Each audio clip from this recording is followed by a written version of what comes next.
Across the ancient world, some kingdoms rose not through armies, but through trade. These merchant powers built wealth beyond your imagination. So for today's video, we're going to count down 15 of the lost merchant kingdoms of the ancient world. Starting with 15, the Kingdom of Dilmun. The Kingdom of Dilmun once flourished in the area of present-day Bahrain in eastern Saudi Arabia and the coast of Kuwait. It emerged as one of the earliest and most important trade hubs in the Bronze Age. The earliest references here appear in Mesopotamian texts dating back to the 3rd millennium BCE, where it was described as a wealthy land known for its goods and strategic location. Now, part of that significance was largely due to geography. It's situated on the Persian Gulf, and it controlled access to maritime routes that linked the Mesopotamian cities of Sumer and Akkad with the Harappan centers of Mohenjo-Daro and Harappa. Evidence shows that goods like copper from Oman, semi-precious stones from the Indus region, and agricultural produce from Mesopotamia passed through here. In return, Dilmun provided dates, pearls, and fish. The island's freshwater springs also made it an attractive resupply point. Cuneiform tablets recorded how merchants delivered timber, ivory, and carnelian, commodities that could only have originated in the Indus Valley. Dilmun then became a key node in a triangular trade system. Oman supplied copper, the Indus Valley sent precious materials, and Mesopotamia provided manufactured goods and grain. This role made Dilmun prosperous and culturally influential. But the decline of Dilmun began in the late 2nd millennium BCE, when shifts in trade routes and the fall of the Indus Valley civilization weakened the economic base. By the 1st millennium BCE, Dilmun had lost its independence and was absorbed into larger empires. And despite this, though, its legacy endured in the archaeological record and in Mesopotamian literature that continued to reference it as a land of prosperity. Its position as a gateway between the East and West secured it a place in history, even though the kingdom itself vanished thousands of years ago. Number 14, the Kingdom of Saba.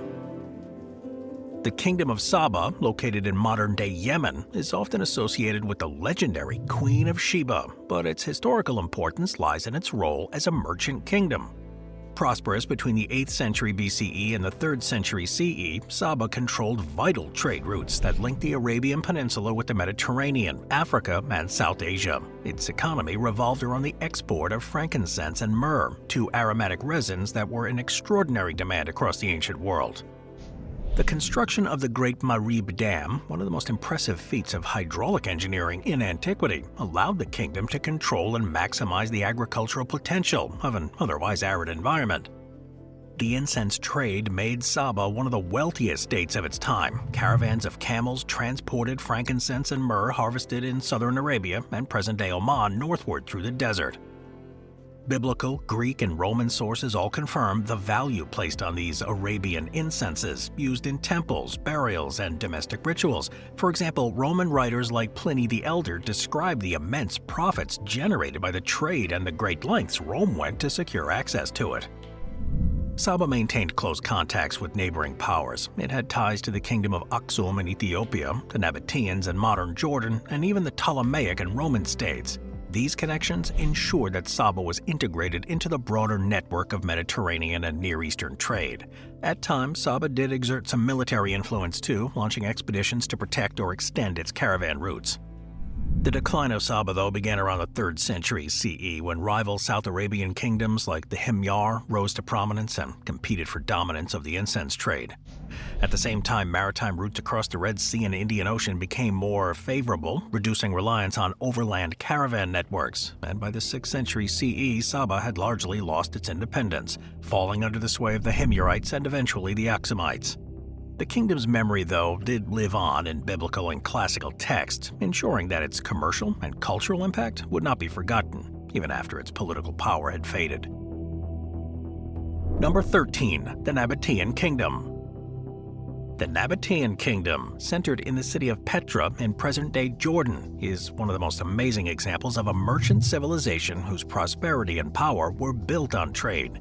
Flourishing between the 4th century BCE and the 2nd century CE, the Nabataeans transformed a desert landscape into a thriving economic hub by controlling caravan routes that carried valuable goods across the Arabian Peninsula. The Nabataeans were originally a nomadic Arab people, mentioned as early as the 4th century BCE in records from neighboring civilizations. They established themselves in the mountains and desert of Edom, an area that would later become their kingdom. Their capital, Petra, famous today for its rock-cut architecture, wasn't only a political and religious center, but a crucial trading hub. The lifeblood of the Nabataean kingdom was the incense trade. Like their southern Arabian counterparts, the Nabataeans profited from the demand for frankincense and myrrh, which were used extensively in temples, rituals, and burials throughout the ancient world. Caravans laden with incense traveled from southern Arabia northward, passing through Nabataean territory. They imposed tariffs, provided protection, and managed logistical support for these caravans, which made their kingdom indispensable to international trade. But their commercial reach extended way beyond incense. Archaeological evidence shows that Nabataean merchants dealt in spices, bitumen, textiles, copper, and agricultural products. Their location allowed them to link the Red Sea ports with Mediterranean markets, making them middlemen in trade between Arabia, Africa, and Rome. They developed a sophisticated system of water management, which included cisterns, aqueducts, and reservoirs that were carved into the rock. These systems captured and stored rainfall, ensuring reliable water for their people and caravans. But Petra itself symbolized the kingdom's wealth. Carved facades like the treasury and the monastery display a mix of Hellenistic, Egyptian, and Mesopotamian influences, showing how deeply embedded the Nabataeans were in regional trade and cultural exchange.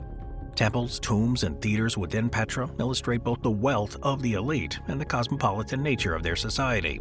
Greek inscriptions and Roman architectural motifs reveal the Nabataeans' ability to absorb and adapt to foreign styles. Rome valued the Nabataean kingdom for both its economic and strategic importance. Roman historians like Strabo and Pliny the Elder describe Nabatea as a wealthy and well-governed land, praising its frugality and industriousness of its people. The turning point, though, came in the early 2nd century CE. In 106 CE, the Roman Emperor Trajan annexed the Nabataean kingdom, incorporating it into the province of Arabia Petraea.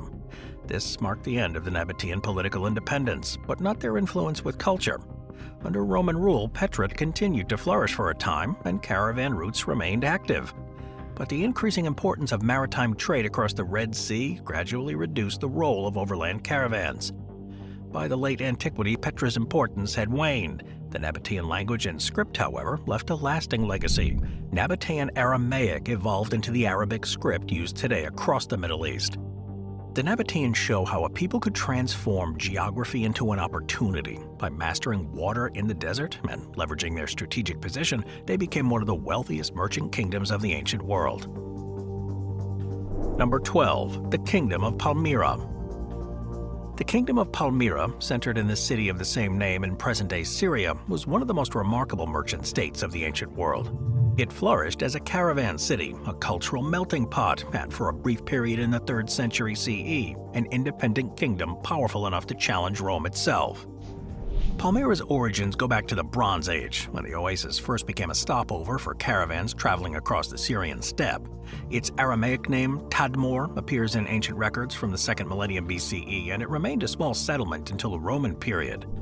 Now, what transformed it was its location. The oasis sat at a crossroads of routes linking Mesopotamia, Persia, Arabia, and the Mediterranean. Its abundant water and fertile ground provided rest and resources for traders moving silk, spices, incense, and luxury goods. By the 1st century CE, it's become part of the Roman Empire, though it retained considerable autonomy. Inscriptions from the period describe how Palmyrene merchants organized long-distance caravans, some of which stretched for hundreds of kilometers across deserts and terrain, and they developed an elaborate system of tariffs, contracts, and guilds to regulate the trade. The goods that passed through reflected the scale of their ancient commerce. Silk from China traveled along the Silk Road, reaching Palmyra before moving west to Rome. Spices like cinnamon and pepper arrived from India, while Arabian incense, Mesopotamian textiles, and Persian gems were also traded. In return, Roman glassware, wine, and manufactured goods moved eastward. Palmyra acted as a broker, charging duties and ensuring protection, which brought enormous wealth to the city. That wealth was expressed as architecture. The city became famous for its colonnaded streets, monumental temples, and towering gates. The Temple of Bel, dedicated in the 1st century CE, was one of the most magnificent structures of the Roman East. The Great Colonnade stretched nearly a kilometer, lined with Corinthian columns and adorned with inscriptions celebrating donors, trade guilds, and city officials. The Palmyrines were not just merchants, they were warriors. Their desert cavalry, particularly the heavily armed cataphracts, became famous for their skill and discipline. These forces protected caravan routes and served as auxiliaries in Roman armies. Palmyrene military strength gave the city leverage in its dealings with Rome, allowing it to act increasingly independently during periods of imperial weakness. That independence reached its peak in the 3rd century CE, a period of crisis for the Roman Empire. In 260 CE, Emperor Valerian was captured by the Persians, leaving Rome's eastern provinces vulnerable. Palmyra, under its ruler Odenathus, stepped into the vacuum. Odenathus organized campaigns against the Persians, defeating them repeatedly and securing Roman territories. In recognition, Rome granted him the title of Corrector of the East, effectively making him the empire's eastern protector. After Odenathus was assassinated in 267 CE, his widow, Queen Zenobia, took power as a regent for their son. Zenobia proved to be one of the most extraordinary figures of antiquity. She expanded Palmyra's influence dramatically. At its height, this empire controlled Syria, Egypt, much of Anatolia, and parts of Arabia.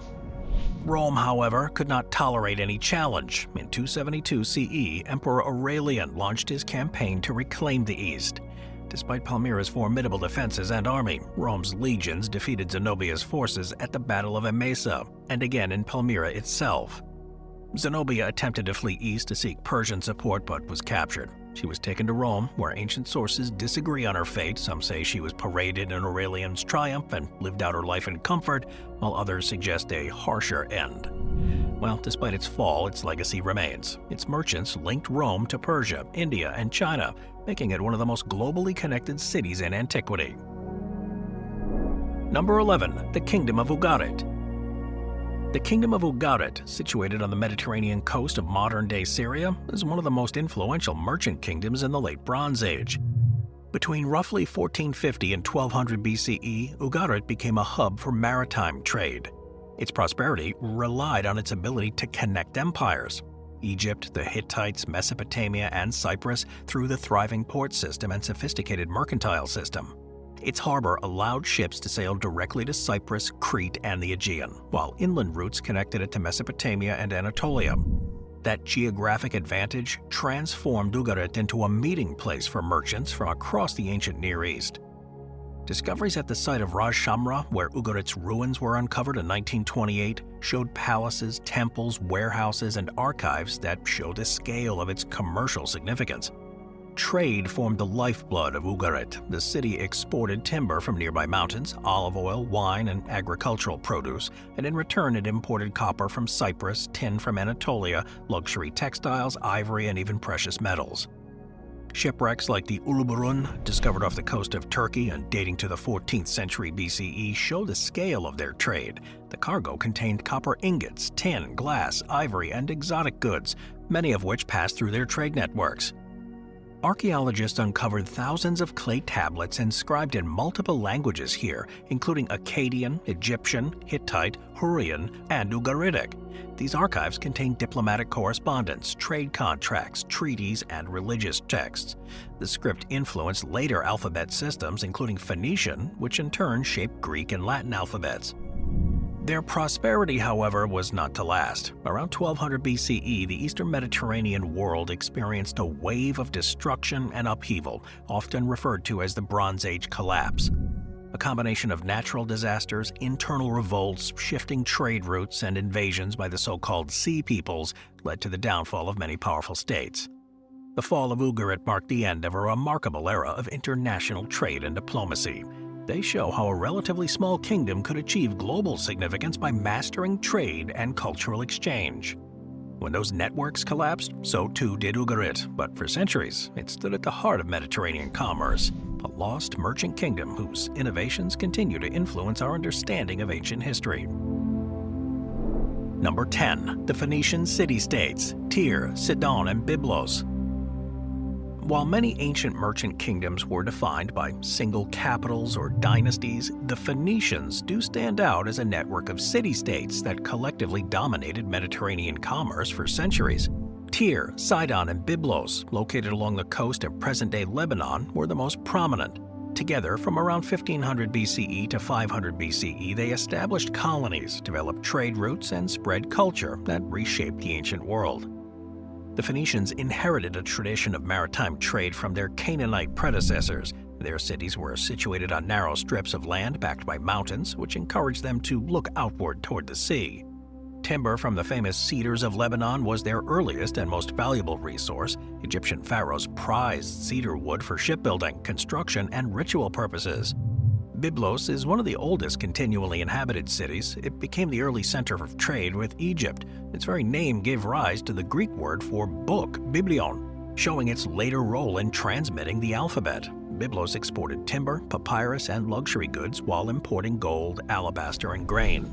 Sidon and Tyre emerged as powerful maritime centers in the 2nd millennium BCE.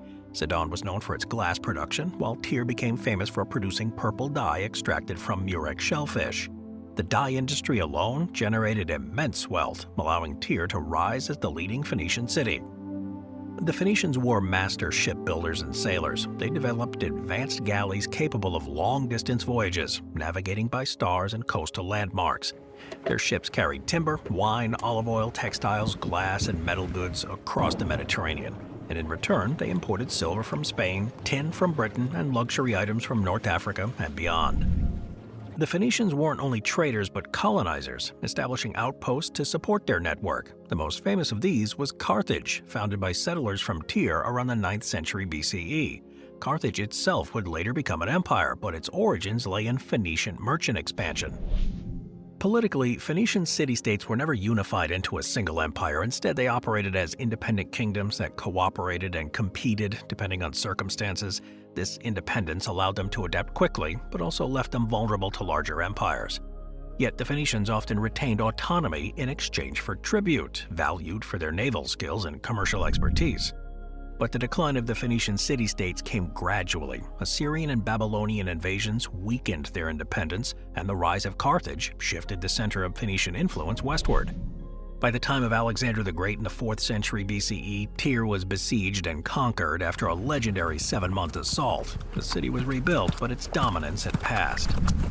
The Phoenicians' network spreads goods, technologies, and cultural ideas across thousands of miles. They served as middlemen of the ancient world, bringing together regions that might otherwise remain isolated. And their colonies, especially Carthage, carried their traditions into new land. When I speak of merchant kingdoms, the Phoenician city-states do hold a unique place. They weren't lost because they disappeared suddenly, but because their influence was gradually absorbed into the empires that followed. Yet their impact remains visible in the alphabets that we write, the histories of Mediterranean trade, and the ruins of their cities that still stand on the Lebanese coast. Number 9. The Kingdom of Punt. The Kingdom of Punt is often referred to by the ancient Egyptians as the Land of the Gods. It remains one of the most fascinating states in antiquity. While its exact geographic location has been debated, most scholars now place Punt in the region of the Horn of Africa, likely encompassing parts of modern Eritrea, Djibouti, Somalia, and the eastern Sudan. What sets it apart from other merchant kingdoms was its relationship with Egypt. Egyptian inscriptions, tomb paintings, and reliefs describe numerous expeditions to Punt. These missions weren't military campaigns, they were trade journeys organized by the pharaohs to obtain the rare and exotic commodities that only Punt could supply. Chief among them were frankincense and myrrh, aromatic resins that were harvested from trees. The most famous account of Egyptian-Punnite relations comes from the reign of Pharaoh Hatshepsut in the 15th century BCE. Reliefs at her mortuary temple depict a large expedition to Punt. These images show Egyptian ships sailing down the Red Sea, arriving at a land with stilt houses, trees, and the rulers receiving their visitors. The depictions of the men and women along with these goods being exchanged, ivory, ebony, incense, gold, and animals, provide some of the clearest evidence of Punt's wealth. For Punt, this commerce with Egypt was a source of prosperity and prestige. The Punnites supplied commodities that were unavailable anywhere else in the ancient Near East, giving them leverage in their interactions with larger empires. Archaeological finds in the region of Eritrea and Somalia, including ancient ports and trade sites, do align with the Egyptian accounts. But beyond the incense, their trade likely extended to other regions. It could have acted as a conduit for goods arriving from deeper in Africa, like gold from Nubia or ivory from central regions, which were then exchanged with Egypt and perhaps Arabia. The decline of Punt is hard to pinpoint, largely because the kingdom's exact geography remains uncertain. Records of expeditions dwindle after the New Kingdom period, and it suggests a political change that may have disrupted the relationship.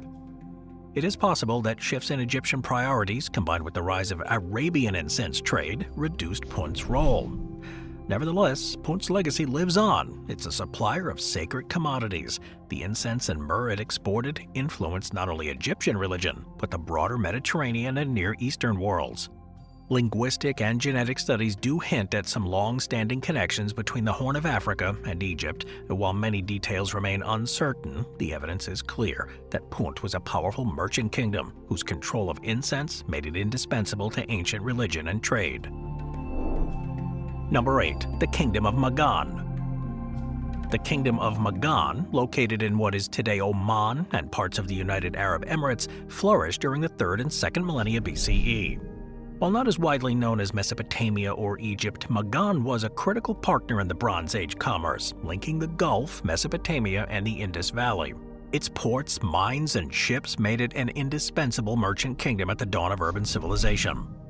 Mesopotamian texts provide the earliest references to Magan. Sumerian and Akkadian inscriptions from the 3rd millennium BCE describe Magan as a land rich in copper and skilled in shipbuilding.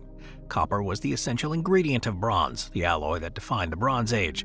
Without a reliable source of copper, great cities and beyond could not sustain their economies, militaries, or crafts. Evidence does confirm Magan's prominence in their copper production. Excavations at sites like Lusail in Oman have uncovered ancient mining shafts, smelting furnaces, and slag heaps. These remains indicate large-scale copper extraction.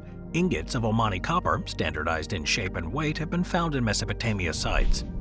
But Magan ships were another key element of its power. These ships transported the copper to Mesopotamia and brought back textiles, grain, and manufactured goods. Goods from the Harappan world included carnelian beads and ivory, and they've been found in Mesopotamia, and many of them likely passed through Magan's ports. Magan's relationship with Mesopotamia, though, wasn't always peaceful. Akkadian inscriptions from the reign of Naram Sin record campaigns against Magan that suggest conflicts arose over the control of trade. Despite the tensions, though, the demand for copper ensured that commerce continued. But by the late 2nd millennium BCE, Magan began to decline. The reasons aren't entirely clear, but may include the exhaustion of copper mines, shift in trade routes, or environmental pressure. The rise of Dilmun, further north in Bahrain, as the dominant Gulf trading power, did also reduce Magan's importance. But modern archaeology has deepened our understanding of their importance. Surveys of Oman's interior and coastal sites have uncovered evidence of ancient harbors, smelting complexes, and trade goods from distant lands. These discoveries confirm that Magan was not an isolated culture, but a dynamic participant in the interconnected Bronze Age world. Although it eventually faded, Magan's contribution to ancient commerce was profound. Moving on to number 7, the Lydian Kingdom. The Lydian Kingdom, located in western Anatolia, that's modern-day Turkey, is one of the most important merchant states of the 1st millennium BCE. Lydia is best remembered today for introducing the world's first true coinage, but its influence extended far beyond money. Through its trade, industry, and innovation, Lydia became a crucial commercial hub linking the Aegean world, Anatolia, Mesopotamia, and beyond. Its capital, Sardis, lay at the foot of Mount Tmolus, near the fertile Hermus River Valley. This region is rich in natural resources, especially the gold deposits of the Pactolus River.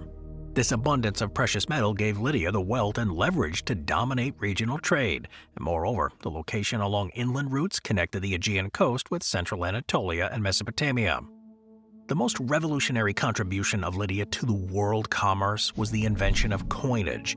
Before Lydians, trade was conducted through barter with ingots of precious metal, which had to be weighed and tested for purity each time. Around the late 7th century BCE under King Alyattes, Lydia began minting coins made of electrum. This is a naturally occurring alloy of gold and silver found in the Pactolus River. These coins were stamped with official marks to guarantee weight and value, making them the first standardized currency. This innovation transformed trade. Coins allowed for easier, faster, and more reliable transactions. They facilitated markets not only within Lydia but also within the wider Mediterranean, as Greek cities quickly adopted coinage from this model. The spread of coinage from Lydia to Greece and then across the Mediterranean changed the very structure of commerce. Archaeological remains show how impressive fortifications, palaces, and markets. Its artisans produced textiles here, particularly wool, which became a major Lydian export, and ancient sources like Herodotus describe the place as a land of luxury known for its garments and refined lifestyle. The reign of Croesus, the last great king of Lydia, epitomized the kingdom's wealth. Croesus was legendary in antiquity for his riches, so much so that his name became synonymous with wealth. Under his rule, Lydia reached the height of its power, exerting control over Ionian Greek cities. Croesus is also credited with issuing the first pure gold and silver coins, moving beyond electrum to create distinct, standardized currencies. Yet Lydia's prosperity attracted some enemies. In the mid-6th century BCE, Cyrus the Great of Persia advanced into Anatolia. Despite its wealth and strong fortifications, Lydia fell to the Persians in 546 BCE. Although it lost political independence, Sardis remained an important administrative center under Persian rule. It benefited from its place on the royal road that connected Susa to the Aegean coast. The story of Lydia shows how a relatively small kingdom, by leveraging its resources and creativity, could leave a lasting mark on global commerce. The merchant class, artisans, and kings collectively transformed trade into something way more efficient, which paved the way for modern economy. Number 6. The Kingdom of Sogdia. The Kingdom of Sogdia, located in Central Asia in the valleys of Uzbekistan and Tajikistan, was one of the most influential states of the first millennium CE. Unlike maritime powers like the Phoenicians or desert empires like Palmyra, Sogdia built its wealth and influence on overland trade. For centuries, the merchants there dominated the Silk Road, serving as the middlemen between China, India, Persia, and the Mediterranean. From as early as the 4th century BCE, when Alexander the Great's armies reached the region, Sogdia was recognized as a wealthy land. But its golden age came during the first millennium CE, particularly during the 5th and 8th centuries. During this time, the merchants there established a commercial diaspora that stretched thousands of miles, creating colonies and trading posts in China, India, Persia, and beyond. They spoke multiple languages there, including Sogdian, Persian, and Chinese, and they adopted local customs wherever they traveled. In Chang'an, the capital of China's Tang dynasty, Sogdian communities thrived, running inns, organizing caravans, and importing goods. This ability to operate across cultural boundaries made them indispensable intermediaries. From China came silk, porcelain, and paper. From India came spices, precious stones, and textiles. From Persia and the Mediterranean came glassware, wine, and silverware. The Sogdians themselves exported horses, wool, and locally crafted items. They were also instrumental in transmitting cultural products, religion, artistic styles, and even technology, alongside material goods. Their political structure was fragmented. Each city-state was ruled by its own local elite, often styled as kings, who maintained autonomy while cooperating to protect trade routes. The Sogdians relied on diplomacy and commercial savvy more than military might. They paid tribute when necessary, made alliances with powerful neighbors, and leveraged their economic importance. At times, they were subjected to larger empires, like the Turks and eventually the Tang Chinese, but their commercial networks continued to thrive, regardless of political overlords. By the 8th century, though, they faced some challenges. The rise of Islamic power in Central Asia brought both new opportunities and new pressures. Arab armies conquered Sogdian cities, and over time, the region became integrated into the Islamic world. By the 10th century, Persian language and culture had largely supplanted Sogdian traditions in Central Asia. Despite the decline, though, the legacy of Sogdia is profound. Its merchants ensured the flow of goods and ideas across cultures and Eurasia for centuries. Their language, once lingua franca of the Silk Road, left traces in Chinese and other languages. The wealth of Samarkand and Bukhara laid the foundation for their later prominence under Islamic and Mongol rule. Today, the ruins of Sogdian cities, with their richly decorated murals and artifacts, are reminders of a merchant kingdom that thrived not by conquest, but by trade. Number 5. The Kingdom of Tarim, the oasis of the Silk Road. The Tarim Basin, located in present-day Xinjiang, China, was home to a series of merchant kingdoms that flourished as nodes of the Silk Road between the 2nd century BCE and the 8th century CE. While not unified under one empire, the kingdoms of Khotan, Kashgar, and Lulan collectively shaped transcontinental trade for centuries. The Silk Road could not have functioned without the Tarim Oasis. Stretching along the edges of the Taklamakan Desert, these settlements offered safe passage through one of the most inhospitable terrains on the planet. In exchange, the Tarim kingdoms profited from taxing caravans, hosting markets, and trading in their own. Among their kingdoms, Khotan stood out for its production of silk and jade. Chinese historical sources note that by the 5th century CE, Khotan had mastered the secret of silk making, previously monopolized by China. The introduction of silk production to Khotan is described in legend as the work of a Chinese princess who smuggled silkworm eggs in her headdress when she was married to a Khotanese king.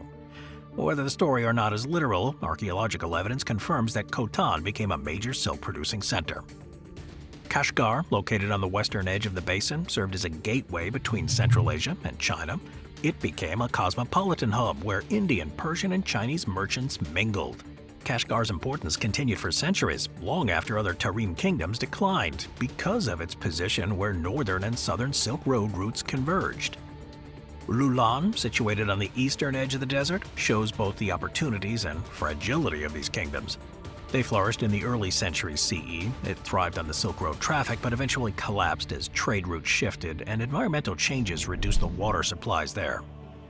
The decline of the Tarim kingdoms came with some changing political landscapes. By the 8th century CE, the expansion of the Tang dynasty, followed by the rise of Tibetan and Turkic powers, did alter the balance of power in Central Asia. Eventually, the spread of Islam into the region brought cultural transformations. Yet for centuries before that, the Tarim oases had been indispensable to global commerce. Though many of their cities now lie in ruins beneath desert sands, their role as Silk Road lifelines secures them a place among the great lost merchant kingdoms. Number 4. The Kingdom of Mari. The Kingdom of Mari, located on the Euphrates River in present-day Syria, thrived during the early 2nd millennium BCE as one of Mesopotamia's great merchant states. Mari was crucial to the economy and diplomacy of the Bronze Age. Its position on the Euphrates made it a natural center for trade between Mesopotamia, Anatolia, and the Levant, and its archives provide one of the richest sources of information about ancient commerce. Mari's origins date back to about 2900 BCE, but its peak came between 1900 and 1759 BCE when it served as the capital of the kingdom under King Zimri Lim. Excavations at this site beginning in the 1930s revealed a huge palace complex with nearly 300 rooms, and within this palace are thousands of clay tablets written in Akkadian cuneiform, detailing administrative records, trade agreements, and diplomatic correspondence. These archives are among the most important sources for understanding Bronze Age trade. Mari controlled the key river and overland routes. The Euphrates River allowed for transport of goods by boat, while roads connected Mari to other cities. Mari itself exported agricultural products and served as a distribution point for tin from Anatolia and Afghanistan. Contracts here detail loans, interest rates, partnerships, and the obligations of merchants. Letters between rulers reveal how diplomacy and commerce were intertwined, with trade agreements often cementing alliances. Goods from as far as the Indus Valley have been identified in their records, showing the vast reach of its networks. The city was home to important temples too, dedicated to deities like Ishtar and Dagon. Religious rituals and festivals recorded in the archives reinforced the authority of the king and the prosperity of the city. But Mari's decline came suddenly. In 1759 BCE, Hammurabi of Babylon conquered it, incorporating it into his expanding empire. The palace was burned, and while the city continued to exist, it never regained its former prominence. Mari exemplifies the power of a merchant kingdom that leveraged geography and organization to dominate trade. Number 3. The Minoan thalassocracy, Crete. The Minoan civilization, based on the island of Crete, flourished between 2000 and 1450 BCE. It's often described as the world's first true thalassocracy, a maritime power whose wealth and influence depended on control of sea trade. Crete's geography gave the Minoans a natural advantage. Sitting in the East Mediterranean, the island lay at the crossroad of trade routes connecting Egypt, the Levant, Anatolia, and mainland Greece. From this base, Minoans developed a commercial network that extended across the Aegean. The Minoans were known for their craftsmanship. Their pottery, with its elegant shapes and marine motifs, have been found across the Aegean and the Levant. Their metalworks, textiles, and carved stone vessels were highly prized by neighboring societies. In exchange, they imported raw materials that Crete lacked: copper from Cyprus, tin from Anatolia, gold from Egypt, and ivory from Syria. But their maritime power underpinned their success. The Minoans built advanced ships capable of long-distance voyages. Frescoes from Akrotiri on the nearby island of Thera, or Santorini, depicts fleets of large vessels, suggesting a society that's deeply invested in naval dominance. And while myth and history do intertwine here, the archaeological evidence confirms that Minoan fleets projected power and influence across the Aegean. Egyptian records mention it as a source of goods and as visitors at the pharaoh's court. Frescoes from Thebes depict Minoan envoys bringing tribute, dressed in distinctive kilts and carrying gifts of metal vessels and luxury goods. But the decline of the Minoan thalassocracy came in stages. Around 1600 BCE, the eruption of Thera devastated parts of the Aegean, though Crete itself survived. The real turning point came in 1450, when many Minoan palaces were destroyed, possibly by invading Mycenaeans from mainland Greece. By this time, the balance of power in the Aegean had shifted, and the Minoans lost their dominance. As one of the first societies to build its prosperity on trade rather than conquest, the Minoans do stand as a model of how commerce could create wealth and culture in the ancient world. Number 2. The Republic of Genoa. The Republic of Genoa was one of the most powerful merchant states the world's ever seen, a maritime whose republic, wealth, and influence rested almost entirely on its trade. Rising in the 11th century from a modest settlement on the coast of northern Italy, Genoa became a dominant force across the Mediterranean and the Black Sea. Though formerly styled a republic, Genoa was in essence a kingdom of merchants, governed by an oligarchy of powerful trading families. Its history shows how commerce could serve the foundation of state power just as much as armies or agriculture. Genoa's geography dictated its destiny. It's wedged between the Ligurian Sea and the steep mountains of northern Italy. The city had little farmland and few natural resources. By the 10th century, Genoa was already a functioning port, but it was in the 11th century, amid the wider Mediterranean revival of trade, that Genoa began to rise. From bases, these Genoese merchants exported spices, silk, and other luxury goods back to Europe while importing metals, textiles, and raw materials from the West. The city itself wasn't ruled by kings, but a shifting coalition of elite families like the Dorias, Spinolas, and Grimaldis. These families dominated trade and politics, alternating between cooperation and violent rivalry. Their politics were notoriously unstable, with coups, uprising, and power struggles erupting within the city walls.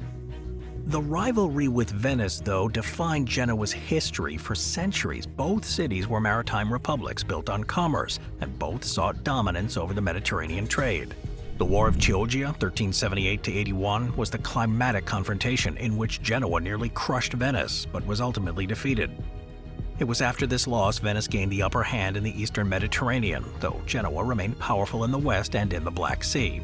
Despite the military setbacks, though, their commercial influence endured. In the 15th and 16th centuries, Genoa adapted to changing conditions by focusing on finance. While Venice maintained a grip on eastern trade, Genoese bankers aligned themselves with Spain, the rising European power. This connection between Genoa and Spain was so close that some historians describe the period between 1557 and 1627 as the Age of the Genoese. During this time, Genoese bankers effectively controlled European credit, stabilizing and profiting from Spain's imperial wealth. The decline of Genoa came gradually. The Ottoman conquest of Constantinople in 1453 cut off much of Genoa's access to the Black Sea, depriving it of one of its most lucrative zones. The rise of the Atlantic trade in the 16th century then shifted economic power away from the Mediterranean. Genoa adapted by pivoting towards banking, but the maritime dominance was gone. Internal divisions among the elite, combined with extreme pressures from Spain and France, further weakened their republic. In the 18th century, Genoa was a shadow of its former self. And in 1797, Napoleon's forces forced the city into submission, transforming it into the short-lived Ligurian Republic. In 1815, it was annexed into the Kingdom of Sardinia, ending nearly 7 centuries of independence. The Republic of Genoa wasn't simply a city, it was a commercial organism. Though eventually it succumbed to the shifting tides of global trade and imperial conquest, It is one of history's most striking examples of how a merchant kingdom could rise from a coastline to dominate the seas, economies, and leave a legacy that endures. Number 1. The Kingdom of Carthage. The Kingdom, and later Republic of Carthage, located in present-day Tunisia, was one of the greatest merchant empires of the ancient world. Founded by Phoenician settlers in the late 9th century BCE, Carthage rose to dominate Western Mediterranean trade. Its origins lay in Phoenician colonization. According to tradition, it was founded around 814 BCE by Queen Dido, or Elissa, who fled from Tyre after a dynastic conflict. Its location on the Gulf of Tunis proved ideal. It offered safe harbor, fertile hinterland, and a proximity to sea routes between the Eastern and Western Med. From the start, Carthage was a merchant city. Its people inherited Phoenician skills in shipbuilding, navigation, and trade. They exported agricultural products, textiles, and manufactured goods, while also importing metals, timbers, and luxury items. Merchants here were particularly skilled at working precious metals, glass, and dyes, continuing the Phoenician tradition of producing Tyrian purple, one of the most prized commodities in antiquity. The city itself grew into a powerful metropolis. By the 4th century BCE, Carthage was one of the largest cities in the world. The circular inner harbor contained ship sheds, facilities for naval repair, and it all symbolized Carthage's identity as a commercial and naval superpower. Their society revolved around trade. The ruling elite were wealthy merchant families who dominated the politics, and unlike monarchies, Carthage developed into an oligarchic republic with elected magistrates and councils, but its leadership remained tied to commerce. This reliance on mercenaries reflected Carthage's identity as a merchant state. Money and trade sustained its military as much as land and population did. Its greatest challenge, however, came from Rome. By the 3rd century BCE, Rome had emerged as a powerful state in Italy, expanding its influence into the central Mediterranean. The 3 Punic Wars that followed became some of the most famous conflicts in antiquity. In the First Punic War, Carthage's naval supremacy was challenged for the first time. As a result, Carthage lost control of Sicily, marking the beginning of its decline. However, Carthage quickly rebounded economically. The Second Punic War is one of the most dramatic episodes in world history, dominated by the figure of Hannibal Barca. Hannibal led his army, including war elephants, across the Alps to invade Italy. For over a decade, Hannibal campaigned in Italy, supported by Carthaginian resources and allies. Yet Carthage lacked the consistent support from its leadership to provide reinforcements. In 202 BCE, Hannibal was defeated at the Battle of Zama, ending Carthage's hopes of surpassing Rome. The Third Punic War was less a contest of equals than a final act of destruction. Rome was determined to eliminate Carthage as a rival, and they besieged the city. The city was burned, its population enslaved, and its territory annexed as the Roman province of Africa. Ancient writers dramatized the event, claiming the ground was cursed or salted, though archaeological evidence suggests this was more symbolic than literal. Modern archaeology has reshaped our understanding of Carthage. Excavations of the harbors, the houses, and necropolises reveal a sophisticated urban society. Carthaginian artifacts, pottery, coins, and inscriptions have all been found across the Mediterranean, from Britain to the Levant. Carthage's destruction shows how commercial power, however great, could fall before military and imperial might. Yet its achievements, the harbors, the fleets, the global reach, it secured its place as one of the great merchant powers in the ancient world. Its ruins on the Tunisian coast is a reminder. It's a city that once rivaled Rome itself for mastery of the Mediterranean.